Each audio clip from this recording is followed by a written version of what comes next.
through the financial institutions, we basically have two products in broad terms: investments and advisory. And I think it is the combination of these two capabilities that allows IFC to try to move the needle in promoting financial inclusion in the countries where we operate, including here in Botswana. So I realized I had moved to the... So I would focus on the middle box there, and that basically just talks about the instruments through which we invest into economies through the FIs. Literally, we're able to invest across the capital structure of financial institutions. So for the commercial banks and basically all FIs, we're able to put in equity. We're also able to provide debt. For regulated financial institutions, we're also able to provide regulatory capital instruments. I know that Botswana is not yet Basel III, but when the country is ready to transition to Basel III, IFC will be there to support on both advisory and investments to be able to improve the capital efficiencies of the regulated commercial banks. But beyond that, we also provide, we also do invest in alternative platforms, mostly through debt funds and equity funds. I know, I would have to acknowledge that it's not always very easy, because ultimately IFC is a US dollar balance sheet. And we know that MSMEs need local currency. However, we do not let that stop us from continuously innovating ways to continue to still support and reach small-sized entities and low-income borrowers that may not be fully included in the financial systems. And we do that through examples like risk-sharing facilities, and we also do that through provisions of technical advice. And this is where I would turn it over to my colleague who works on the advisory side of the business. Thank you.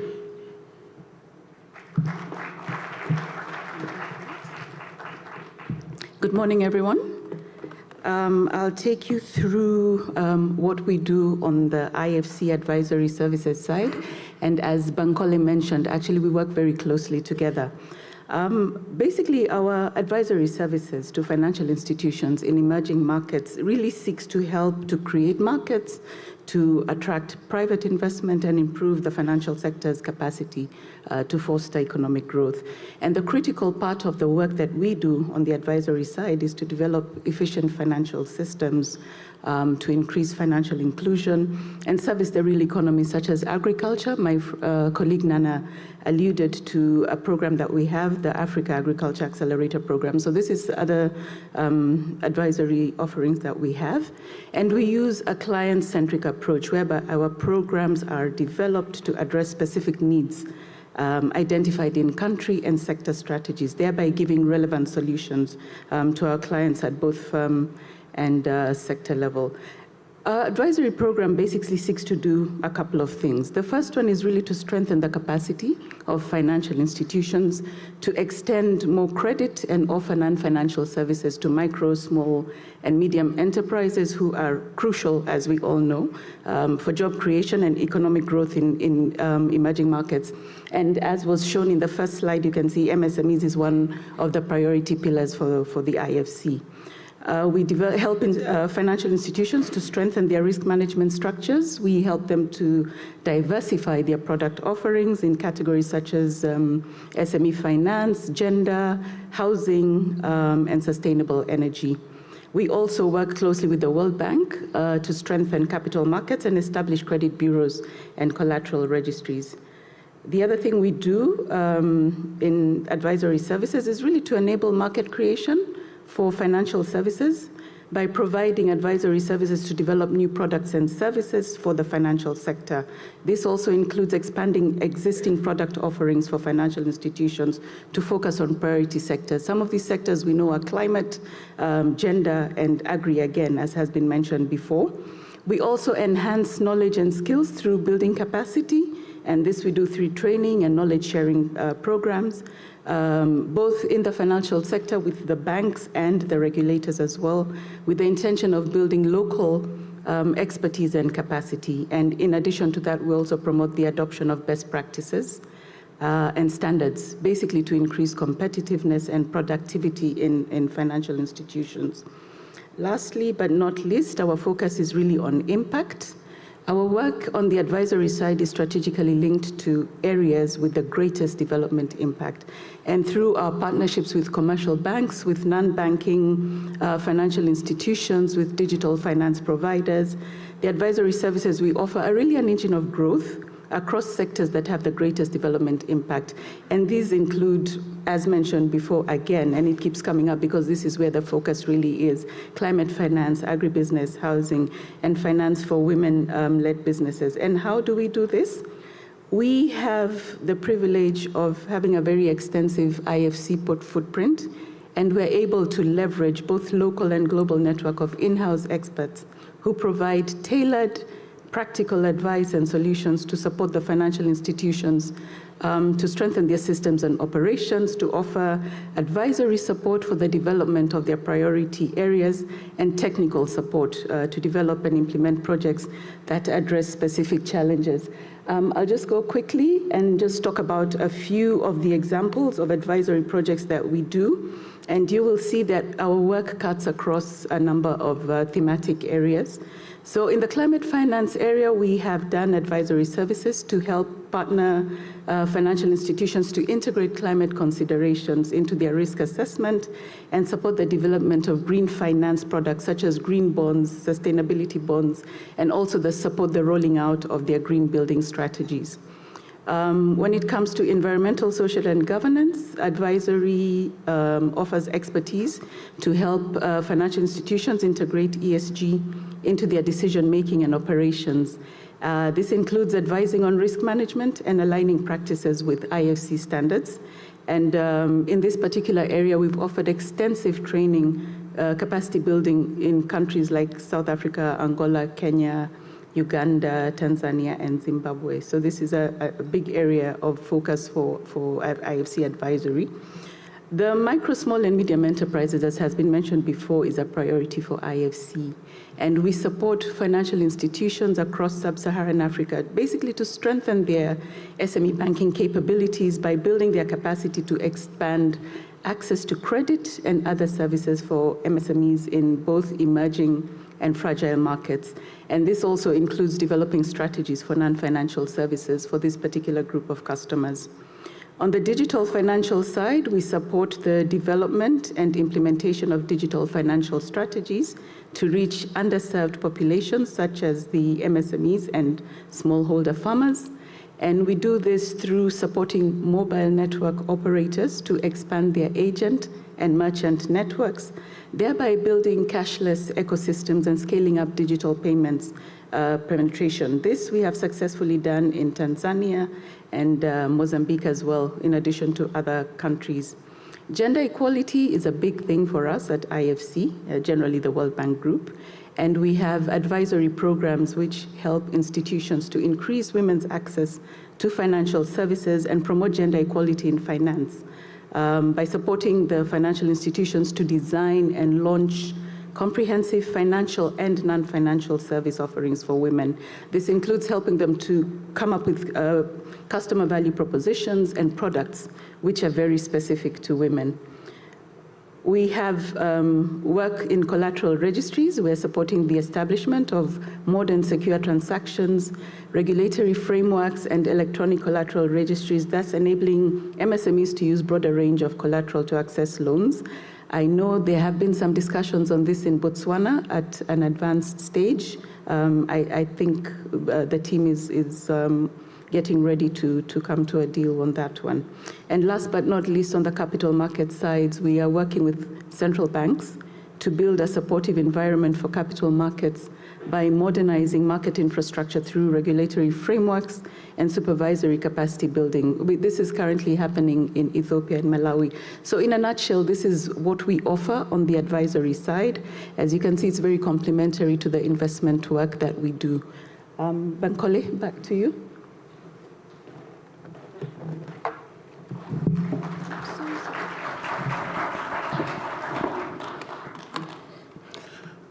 So just to close on this, on our work with financial intermediaries, to be honest, I think we really have to get down and do more in Botswana, especially now that we are more needed.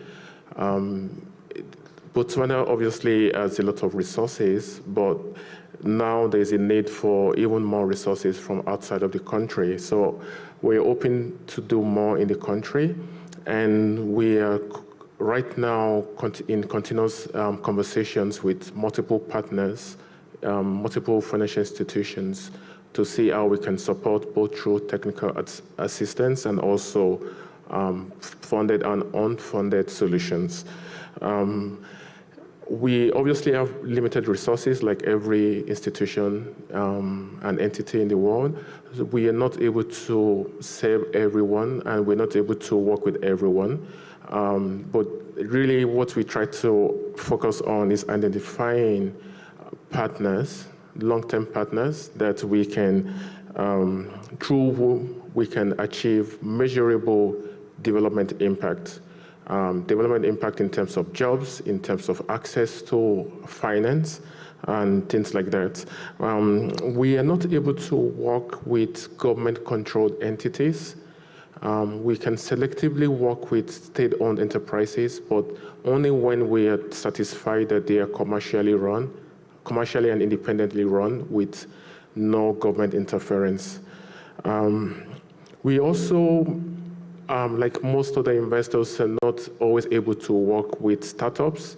We do, however, reach startups through alternative platforms, for example, funds. And we also have some early-stage investment teams. And finally, we are not a grant provider in terms of directly providing grants. We do work with donors who channel grants through IFC to reach specific populations. Otherwise, we need to make commercial returns because the one thing that our member countries do not want us to do is to displace the private sector, rather to enhance private sector participation in the economy. Thank you.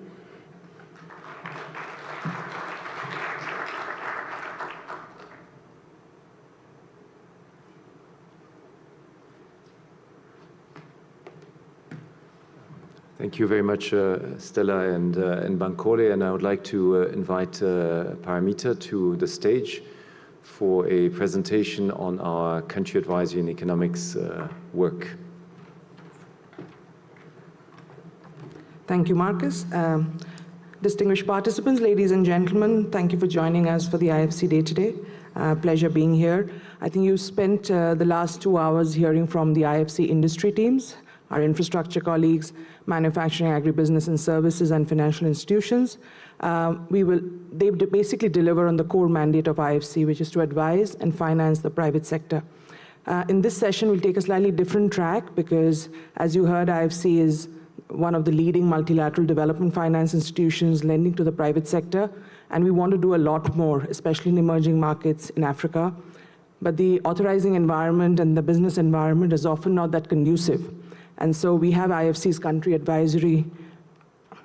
We have IFC's country advisory and economics team, which sits in the IFC, but primarily serves as a voice of the private sector. Local private sector, regional private sector, global private sector, which would like to invest more and participate in the opportunities that the economies present. So our core mandate is really to kind of seek to stimulate and enhance, enable the business environment in some of the key investment opportunities that we see in emerging markets. Our focus is on specific sectors. As you know, that our primary objective of the World Bank Group is to promote private sector-led job creation opportunities. We do work across a range of sectors. Our current focus, however, in Africa is a little prioritized, and we are focusing on the 5 sectors that are listed here: energy, agribusiness, healthcare, manufacturing, and tourism. So what exactly do we do? Who do we work with? What do we offer? And what does success look like? So primarily, as I mentioned, our core partners and clients are governments and regulators, and business associations and industry bodies. So we work on what we call public goods, aspects and issues that help all private sector. It's not focused on a specific private sector or private firm.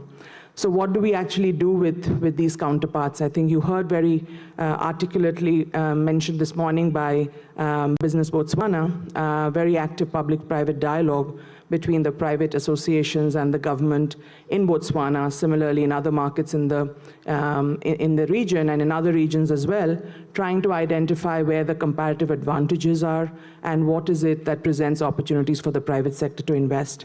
So with the governments and with the industry associations, we basically, the first thing we do, and I'm referring to the column on the toolbox, is undertaking assessments, analytics, and diagnostics. And for us, that's really the start of a process. We do some of it internally for IFC to figure out where our business opportunities are, where we can have the strongest impact on the ground in terms of local domestic value addition and job creation, but then continue to work with governments and the private sector in using these assessments and the recommendations from those assessments to try to address those to unlock those investment opportunities. Most of our assessments basically answer 2 main questions. If the constraints were addressed, who are the investors who would come into this country? What are the kinds of local suppliers they would connect with? What are the kinds of jobs that they can create in the economy? And once we have a sense of what that success can look like, we then work backwards to try and address what's holding that back. We do that very closely with our colleagues at the World Bank, but also with other development partners that operate in the country. So the first item in the toolbox, as I said, is assessments, diagnostic, analytics, but our work really starts there.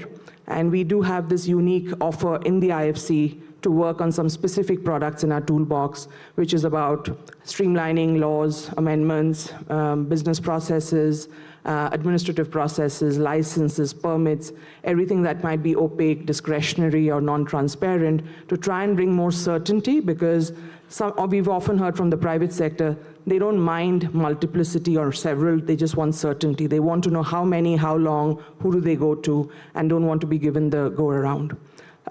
So we work on the legal regulatory issues. We also work on review of investment policies. And one of the things we do in emerging markets, there are several sectors, subsectors that are closed for the private sector, not just FDI, but closed for the private sector in general, including domestic private sector. Lots of investment policies that inhibit SMEs from growing in a local economy. What are some of those investment policies that can be reviewed? What are some of the investment incentives that exist but are not really reaching the private sector in the most efficient manner? We look at the issue of code, certification, quality, accreditation, issues that are important to be complied with to be able to access new markets, develop new products, reach new segments.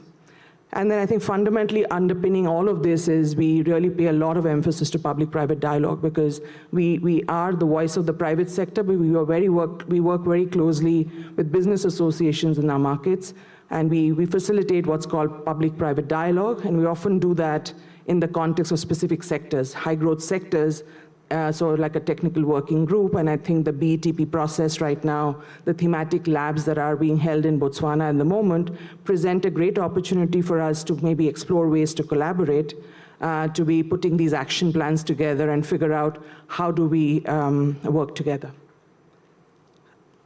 Just a few examples of the kind of work we're doing in the region, and we deliberately use the word select because there were quite a few to choose from. But let's take, for example, the case of South Africa, energy transmission. So what we actually did is, based on the assessment, and we work as a pretty collective World Bank Group team, we identified, one first is to work with the government to open up the sector for private participation. Now that it's open, to share good practices on how other countries around the world have enabled private participation in transmission. And then work with the governments on setting up clear, transparent rules of the game on how these lots would be bid out to the private sector, what's the due diligence process, and how will these bids be awarded. In the first phase that we're working on right now, there are 3 lots for about 1,000 kilometers of transmission, for about, including the substations of about $500 million that the government is currently working on. The second example is on Angola startups. So again, not all jobs will be created through firms. Startups are a very important source of job creation in our markets where there's a very high proportion of unemployed youth. In Angola, we are trying to develop, apart from the work we are doing on agribusiness and downstream manufacturing, we're also trying to create the startup ecosystem in Angola. So, a Startup Ecosystem Act, looking at the review of incentives, the taxes that they have to pay, what kind of streamlining, reducing the cost of capital. Currently, Angola has about 350, 400 startups, generating about 550 jobs. And in the next 2-3 years, we're hoping to see this grow to about 2,000 startups. The third one, very quickly, is the example on Rwanda My Strategy. So tourism is another priority sector. We work across the value chain on different segments, leisure tourism, business tourism, and this is what the MICE project is about. It's about meetings, exhibitions, and international meetings, which is a sector that the government of Rwanda wants to grow, and we've done a comparative audit of some of the leading MICE destinations, and we've identified about $350 million worth of investments with about 9,400 jobs that's possible, which the government is now in the process working with the private sector to try and implement.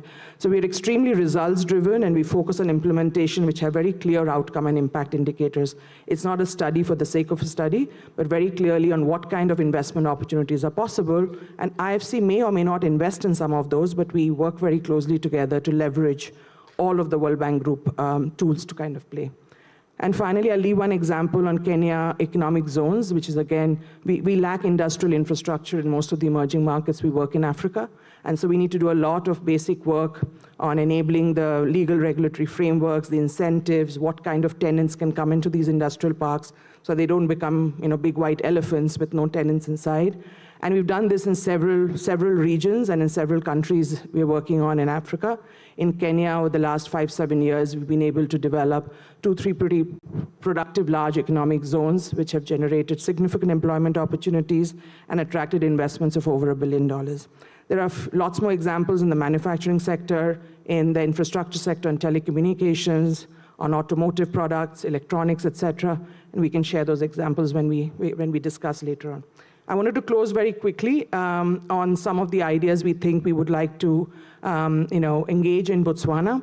I think the BETP that we heard about from the Vice President and also from Business Botswana and the thematic labs present excellent opportunities for us to build on a 2022 study that we undertook called the Country Private Sector Diagnostic, which already identified significant sectoral, subsector investment opportunities. We now want to undertake a little bit of an extension assessment to see what kind of investors can actually come in. So we thought of livestock with a focus on beef, energy with a focus on transmission, mining with a focus on downstream copper and nickel, and tourism with a focus on maybe 1 or 2 destinations that's very early stages of discussion, to try to assess what kind of investment opportunities, anchor investors, off-takers, and local investors we can bring together to generate value, and what will it take very specifically for the government to address to make these actually happen. So thank you, and we're looking forward to ramp up in Botswana and do a lot more together. Thanks again for your attention.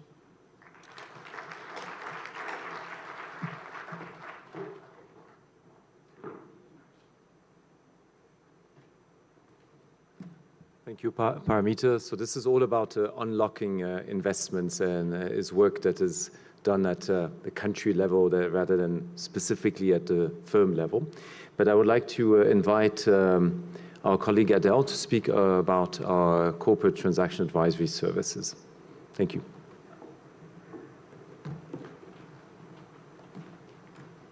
Thank you. Good, I think it's afternoon now. Good afternoon, distinguished guests, ladies and gentlemen. My name is Adele Paris. I'm a principal investment officer with the IFC, and I'm based in Johannesburg. So I've been invited to talk to you about triple Ps. So last but not least, I think I'm standing between this, maybe one more session and then lunch, so I'll try to be interesting and also quick. First of all, I think I got very excited and energized this morning because I heard the buzzword triple Ps many times. I don't know who said it most, whether it was his Honorable Minister of Finance. I think he does win that context. I think the gentleman from Business Botswana also mentioned it on many occasions, and that really got me excited because all I do is triple Ps.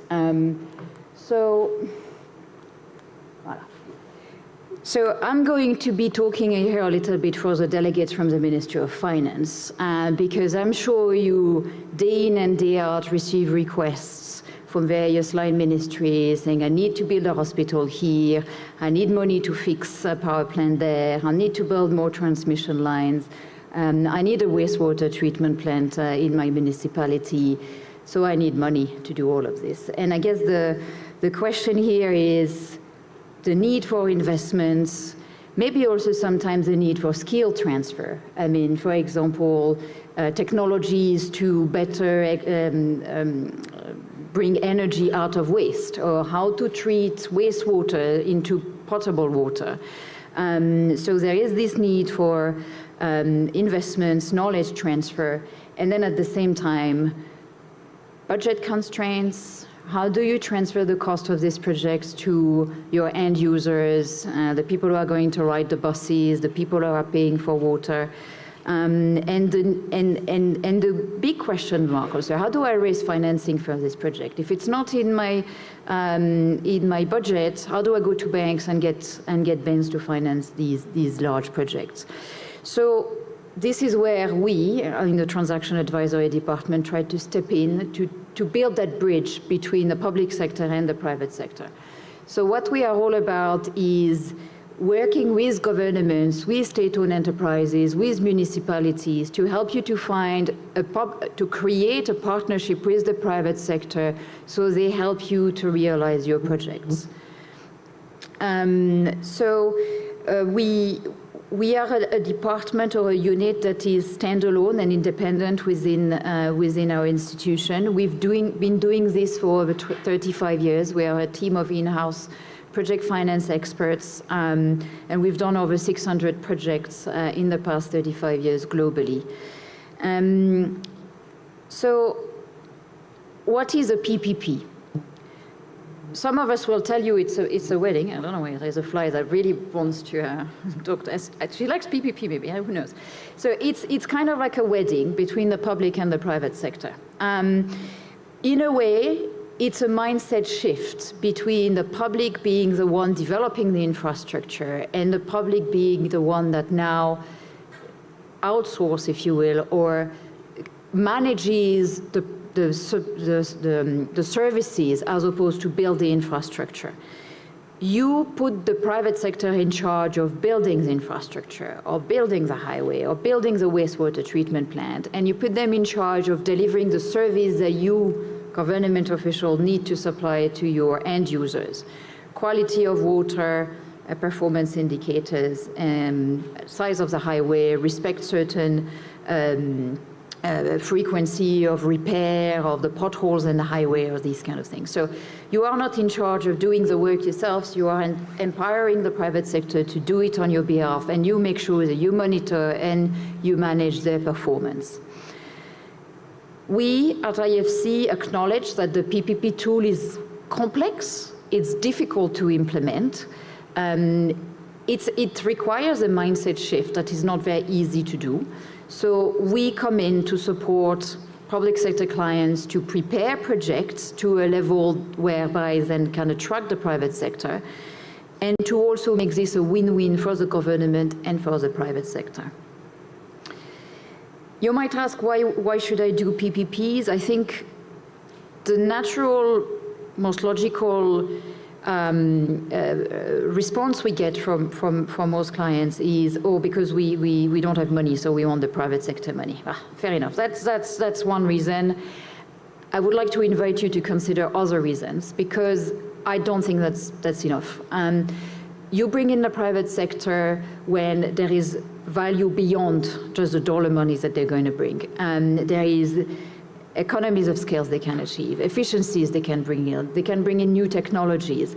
They can help you deliver the service of the 21st century to your end users, maybe in airport services, or bringing in technologies for waste treatments that are revolutionizing the business and the sector. This also helps the government to refocus on what is the core objective, which is delivering the service and responding to the need of the population. It's not about, I think that government departments should not focus on having to change the light bulbs in a school. They should focus on delivering the knowledge to the pupils and the students. This is the mandate. The mandate is not to decide, oh, we need to repaint that school, or we need to change this light bulb here, or cut the grass there. The mandate is deliver education services. The mandate is deliver healthcare services. So we do projects in all sectors, and I want to say also, I've heard a lot today about big projects, smaller projects. I mean, we infrastructure projects tend to have a lot of investment needs, but we also look at smaller size projects because they don't all need hundreds of millions of investment. So this is just to give you an example of the various sectors we've worked in where we've assisted government to bring in the private sector.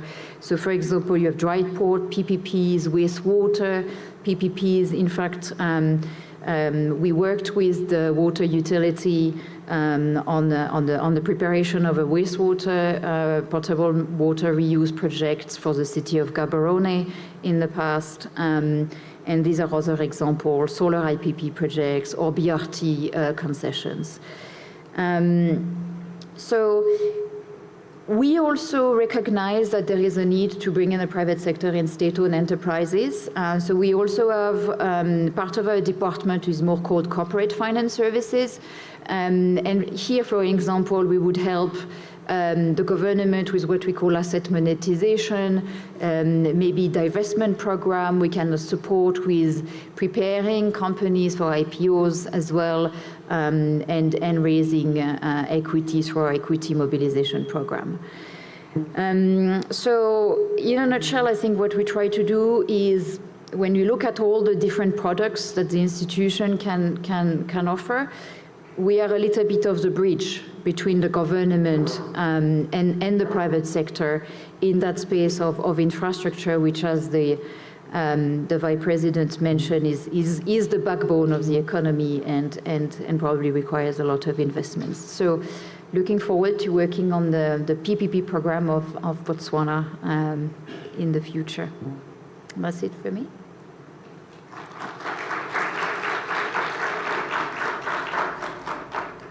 I skipped the slides. Sorry. I skipped the slides, my bad.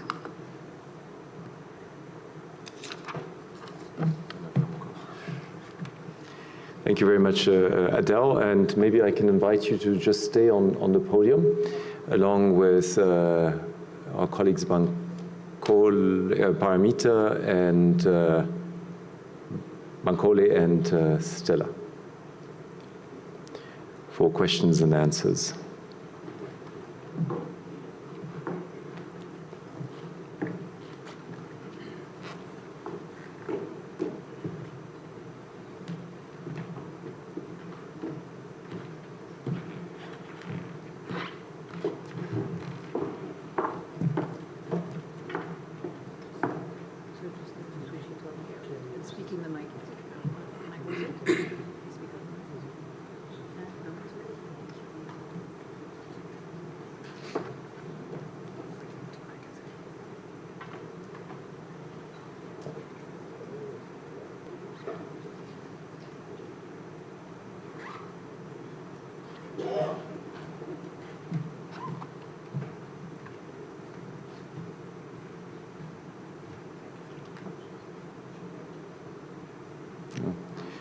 Can I ask the IT to change the slides, because that's the next session. This is the Q&A. You want to rewind?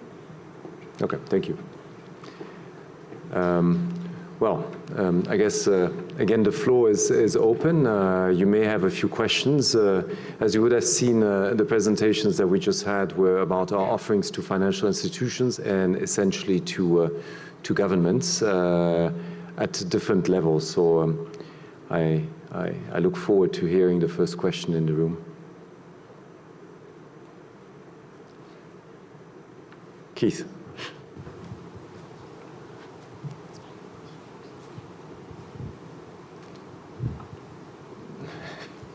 Yes, it's a bit of a maze.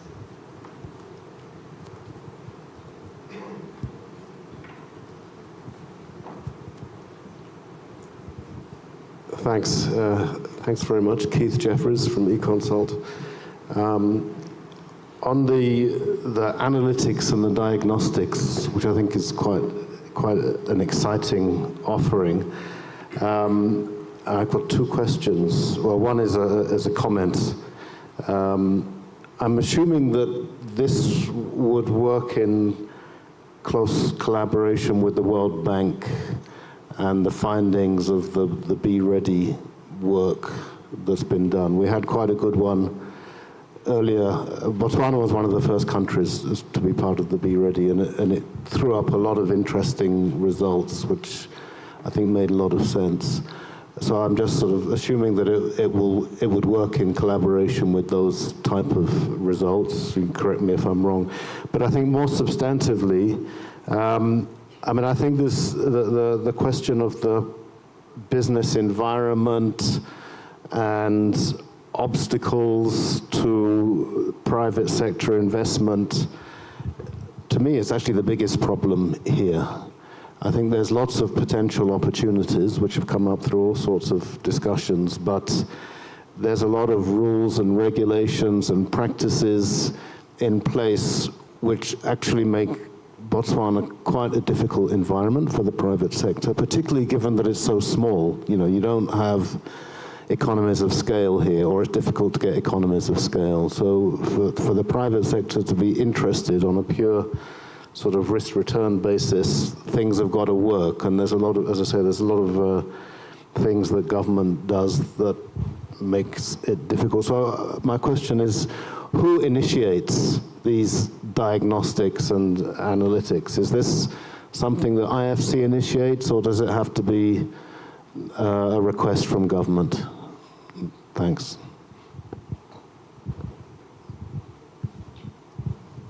Answer.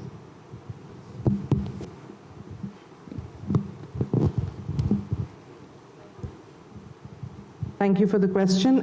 So maybe three quick responses. One is, yes, you know, not only on Be Ready, but across most of these offers, especially in the implementation, we work very closely with our colleagues at the World Bank, as well as other development partners.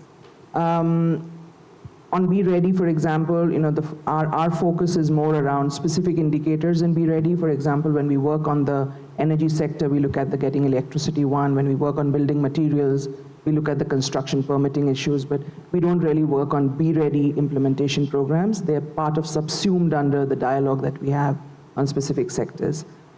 Second one is, you know, on the demand for these studies. You know, we are hoping to now ramp up our conversation with government ministries, agencies. We're also going to be speaking to the business Botswana colleagues.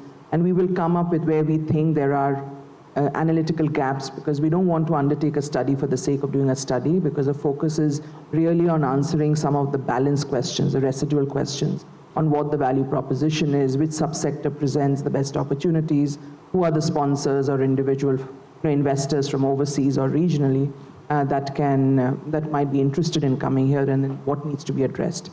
And then one last comment that I'd like to make is that, you know, the investment opportunities in Botswana are not just for Botswana, but there's a big regional play. There are economic corridors at play. So we're looking at investment opportunities in a sub-regional context, in a regional context, and in the context of AFCFTA and the various economic growth corridors that are being developed. We see some of these value chains bringing a lot of value, not only for Botswana, but Botswana connecting with the broader region. So I'll stop there. Thank you. Thanks, Paramita. Another question from Michaela. In the earlier session, there was a comment that was made that actually lit up my eyes. It was, we need to go in and we need to create economies, and that takes around 5 years. There's many entrepreneurs who've been sat in this room today, And they are the ones, I firmly believe, these are the SMEs that work towards building our economies, that work towards the diversification of the economies, but they have struggled. Keith alluded to some of the reasons why. And most of these are actually now what we classify in Botswana as PI entities. But when you look at them as an entity in themselves from an investment case, they've got low levels of corporatization, they do not have formalized strategies, but they are great operators. You know, they're in all segments. They're retailers, they're manufacturers, they're tourism operators, they're property developers, and they've all been sat amongst us today. And as an advisor in the market, I find it very difficult to advise them and to make them business case ready for the Botswana Stock Exchange, for the pension fund investments. So Claudia asked the question, what is it that we're not doing? And my question does come, sorry. Claudia asked, what is it that we're not doing? Where we've, you know, essentially, what do we need to do? And I think a lot of this involves around hand-holding. It involves around what do we need to do to take them to the next level as part of that 5-year journey so that they are an investment case, because that opportunity is there. So I'd like to know from the IFC, what is your guys' strategy to be able to come in, and in the there's fantastic products, but how do you have a strategy to handhold, and do you know that handholding means working very closely with these entrepreneurs in the business? Because there's very few of us in the market who have the capacity to do that. But these businesses need that support. And that's how I firmly believe that's how we contribute to growing this economy and making them bankable for the variety of financial products that are out there. And it would also alleviate some of my daily stress, and I would love that. Thank you. Does one of our speakers want to respond? Stella?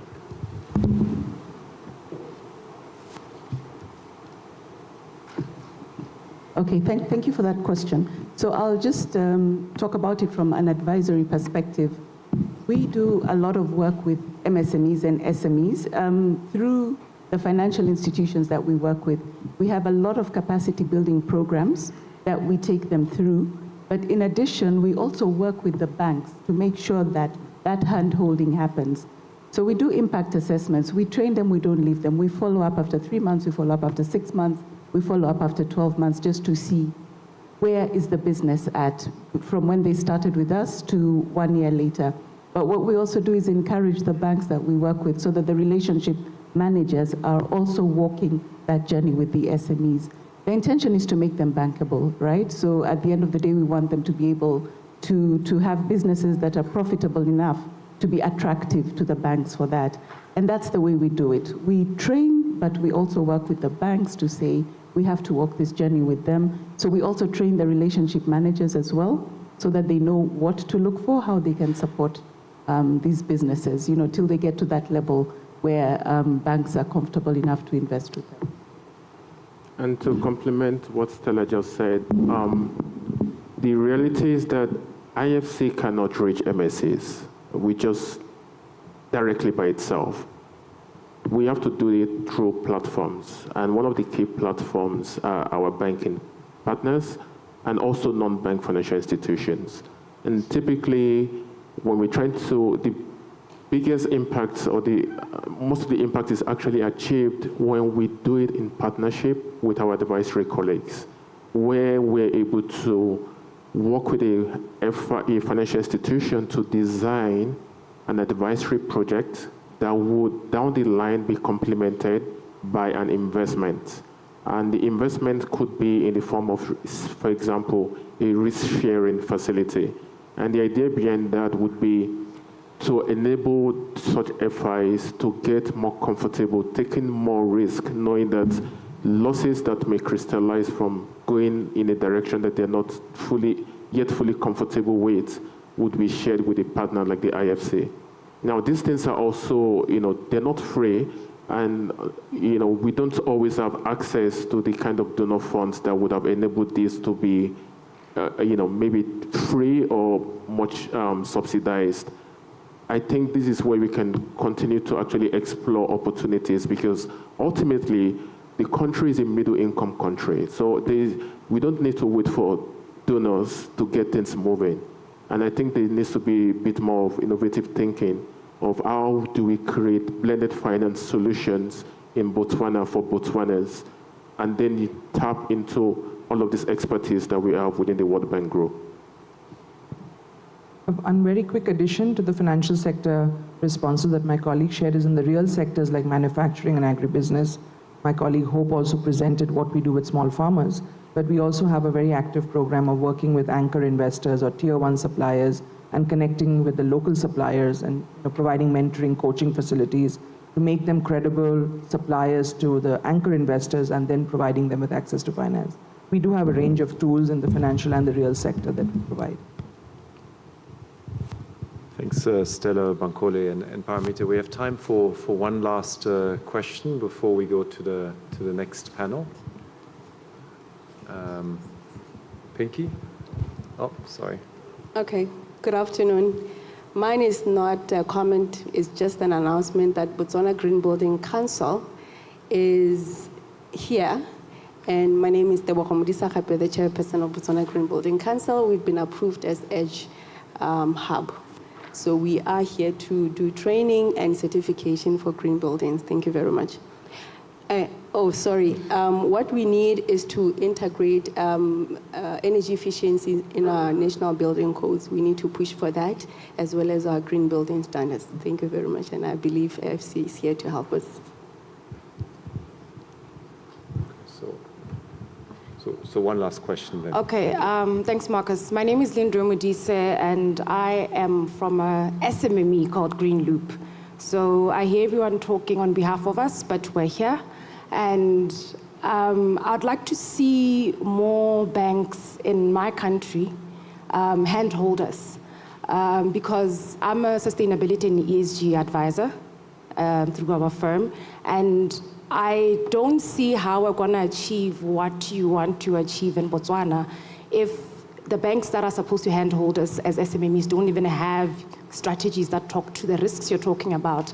And right now, the gaps we have in Botswana is the environmental and social governance pillars. They're very weak. So a lot of private sector, the large corporations, feel like they don't need to comply to integrate and have integrated reports at the end of the year because there's no national policy that governs them to have that. So maybe why don't we take a step back and go back to the Minister of Finance and say, how far are we with the sustainability framework for the country? And also advise, does the government of Botswana need a sustainability framework, or does it need an ESG framework to attract green investment into Botswana to help grow us as SMMEs? Thank you. Thank you. Yes, our country manager, Roland, will say a few words on that. Thank you very much. Greetings, and thank you for this excellent question. Look, I think you spot on two things here. Number one, on the whole sustainability program. It's extremely helpful when you have a country that has its own requirements that are up to international best practice when it comes to ESG. Why? Because then when IFC is engaging with potential companies, the conversation is not IFC asking company X, Y, and Z to do certain things to ensure that they are developing their projects in line with our performance standards, right? It's actually the national requirement. It makes the conversation a lot easier. Also, it's sometimes costly, right? When you are being asked, it adds to the capex of the project, and some clients are just not willing to do it, right? IFC is known for the equity principles. It's a fundamental requirement for us, whether it's biodiversity issues, it's resettlement, you name it, it's a requirement for all the companies that we engage with. The second point I want to touch on, in terms of SMEs, and what were you doing to ensure that we are sort of hand-holding, to use your terminology, right? One initiative that Marcus and I have discussed, it's called the Local Champion Initiative. It's nothing new. It's something that IFC has successfully implemented in other markets. And the idea for us is to identify a handful of local champions, businesswomen that have very good business sense, but can use technical assistance to close investment gaps, things like corporate governance, having audited accounts, and environmental and social impact assessment, a more robust business plan. And the idea is to get them to a place whereby either IFC can fund them directly, commercial banks can do it, or other partners. Have done this in Guinea-Conakry, where I was resident representative for IFC for a number of years. We are doing it in Lesotho with Marcus, and we think it's relevant for Botswana. I'm very happy to discuss more after the event, but let me stop there. Thank you. Thank you very much. Pinky, one last question before we move to the next panel discussion. This goes back to Keith's question earlier. Who initiates? The greatest challenge that we have in Botswana, developing partners, the likes of World Bank, UNDP, and so forth. It's more, the programs are available, but it's more, it feels more like the government must initiate, but the private sector is actually the one to gain. And where we need even your diagnostics, your audits in terms of legislature, we get stuck. And probably this is where I think around the room, I'm seeing more private sector than government. This is probably where we need the push, because there's a lot of gaps. And even when cabinet meets, the legislature or the framework is visited segmentally and fragmented. And then you come back to another roadblock and then another roadblock. And that, unfortunately, doesn't work for us in the private sector. So probably how does the private sector get to initiate for those diagnostics, those audits, and yeah. Thank you. Paramita will answer. Yeah, very quickly. I think following this event, we will be meeting with Business Botswana in particular and exploring ways to collaborate. But the initiation of those assessments is really never challenging. We do lay out some very key questions that we need government's commitment, we need government's buy-in, because we require some data, and that data requires a committed counterpart. And so once we lay out the questions that we're seeking answers for, and they're often asking residual questions, honestly, initiating the assessments and undertaking that work is the least of our challenges. The bigger challenge is how do we fund multiple studies? Because all of these things don't come cheap, but we don't worry about the finances first. If we have good questions, we will find the resources to address them. But if we collaborate and explore some of these leading questions and frame them together in getting those underway, staying a little focused on the 2, 3, 4 subsectors that we talked about, we need to demonstrate some success from those studies rather than just continuing to do multiple studies. Okay, well, thank you very much. Thank you for those interesting questions and useful answers. So we have essentially one last panel discussion. I'm mindful that it is almost lunchtime. We will have a discussion with a number of panelists on investing in the energy sector in Botswana. And the facilities team will just set up 2 additional chairs on the podium. So just please bear with us. And I'd like to thank our speakers for being here. Thank you.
Welcome to Botswana Television Studios, where your concept becomes a reality.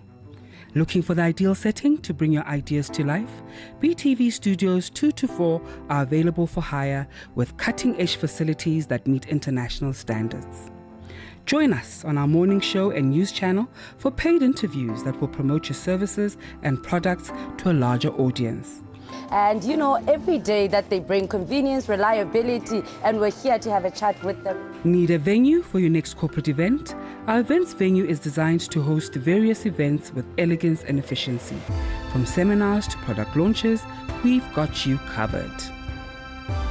Use our advanced radio and podcast studios to promote your services and products. Our world-class broadcasting equipment allows you to reach your target audience with clarity and precision. And we'll be bringing you exciting things coming from this very studio.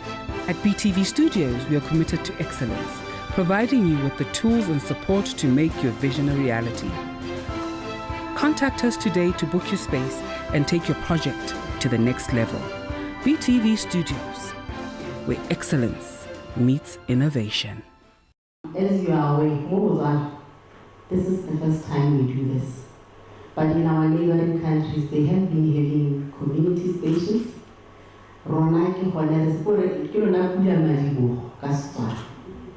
And it's good to have you here as our first batch. We are going to have more.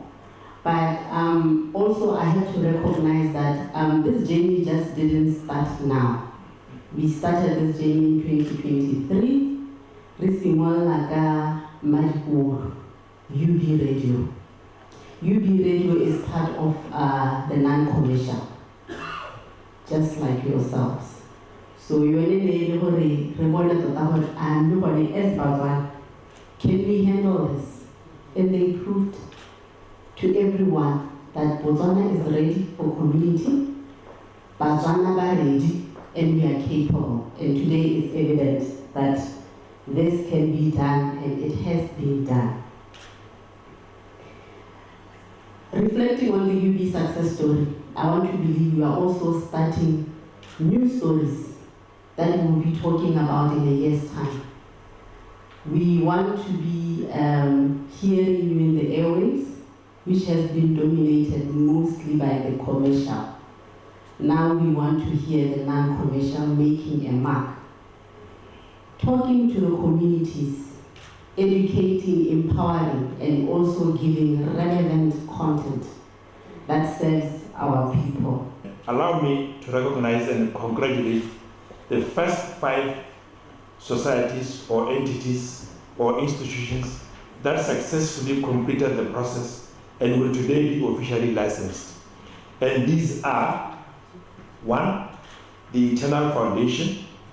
The class of license is whole community, and the station will be covering Francistown and Maun areas. 2, Apostolic Faith Mission of Botswana. The class of license is area of interest, and the station will cover Gaborone, Palape, and Francistown areas. Number 3, men and boys. I don't know why men and boys. Men and boys for gender equality. The class of license is whole community, and it will cover the Khansi area. Number 4, Okavango Human Wildlife Foundation. The class of license is geography defined, and the station will broadcast in the Mau, Kasani, and Shakawe areas. Obviously, we know why, because of Wildlife Foundation. Number 5, Mega Church International. The class of license is area of interest, and the station will cover Gaborone and Manzeta areas. The 5 licenses have been given up to 12 months from the license date, which is today, to commence the broadcasting services. So, ladies and gentlemen, we expect all these radio stations to be live on air within the next 12 months. We express our deepest appreciation for entrusting us